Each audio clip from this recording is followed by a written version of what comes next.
കൊച്ചിയിൽ ഗാലറിയിൽ നിന്ന് വീണ് ഉമാ തോമസ് എം.എൽ.എക്ക് പരിക്കേറ്റ സംഭവത്തിൽ നടിയും നർത്തകിയുമായ ദിവ്യ ഉണ്ണിയുടെ മൊഴിയെടുക്കുമെന്ന സൂചന. ദിവ്യ ഉണ്ണിയുടെ നേതൃത്വത്തിലാണ് ഗിന്നസ് വേൾഡ് റെക്കോർഡിനായി നൃത്തപരിപാടി അരങ്ങേറിയത്.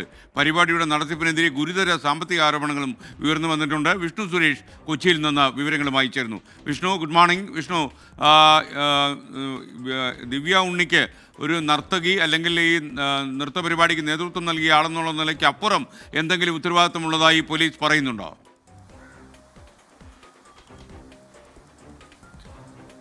Good morning. പോലീസ് അതുമായി ബന്ധപ്പെട്ടുള്ള അന്വേഷണങ്ങൾ ആരംഭിച്ചിരിക്കുകയാണ്. ഈ നൃത്ത പരിപാടിക്കെതിരെ വ്യാപക പരാതിയാണ് ഉയർന്നു വന്നിരിക്കുന്നത്. പ്രത്യേകിച്ച് ആ പരിപാടിയിൽ പങ്കെടുത്ത കുട്ടികളുടെ രക്ഷിതാക്കളടക്കം പരാതികൾ ഉന്നയിച്ചു. ഇപ്പോൾ DGPക്കും പരാതി ലഭിച്ചിട്ടുണ്ട്. ഈ ഒരു പശ്ചാത്തലങ്ങളെല്ലാം പരിശോധിച്ചുകൊണ്ടാണ് ഈ നൃത്ത പരിപാടിക്ക് നേതൃത്വം നൽകിയ ദിവ്യ ഉണ്ണിയുടെ മൊഴിയെടുക്കാൻ പോലീസ് തയ്യാറാകുന്നത്. അവരുടെ വിശദമായ പങ്ക് അന്വേഷിച്ച ശേഷമായിരിക്കും മൊഴിയെടുക്കുന്ന നടപടിയിലേക്ക് കടക്കുക എന്നാണ് അന്വേഷണ സംഘം വ്യക്തമാക്കുന്നത്. ഇതിൽ ഇവർക്ക് ഈ നേതൃത്വം നൽകുക എന്നതിനപ്പുറത്ത് മറ്റേതെങ്കിലും തരത്തിലുള്ള പങ്കുണ്ടോ എന്ന് വിശദമായി പരിശോധിച്ചു വരികയാണ്. ഈ മൃദംഗം വിഷനുമായി ബന്ധപ്പെട്ട അടിമുടി ദുരൂഹത ഇപ്പോഴും നിലനിൽക്കുന്നു. ഒരു കുടിസുമുറിയിലാണ് ഈ സംഘത്തിന്റെ ഓഫീസ് പ്രവർത്തിച്ചിരുന്നത്. അത്തരത്തിലൊരു സംഘത്തിന് എങ്ങനെയാണ് ഇത്രയും വലിയൊരു പരിപാടി ഓർഗനൈസ് ചെയ്യാൻ, സംഘടിപ്പിക്കാൻ സാധിച്ചത് എന്നതുമായി ബന്ധപ്പെട്ട അതിന്റെ സാമ്പത്തിക സ്രോതസ്സുകളെല്ലാം പോലീസ് പരിശോധിച്ചു വരികയാണ്. എങ്ങനെയാണ് ദിവ്യ ഉണ്ണി ഈ സംഘവുമായി അസോസിയേറ്റ് ചെയ്ത് ഇവരിലേക്ക് എത്തിയത് എന്ന കാര്യങ്ങളൊക്കെയാണ് പോലീസ് പ്രധാനമായും പരിശോധിക്കുന്നത്. അതിനുശേഷം ഒരു വ്യക്തത വന്ന ശേഷം ദിവ്യ ഉണ്ണിയുടെ മൊഴി രേഖപ്പെടുത്തും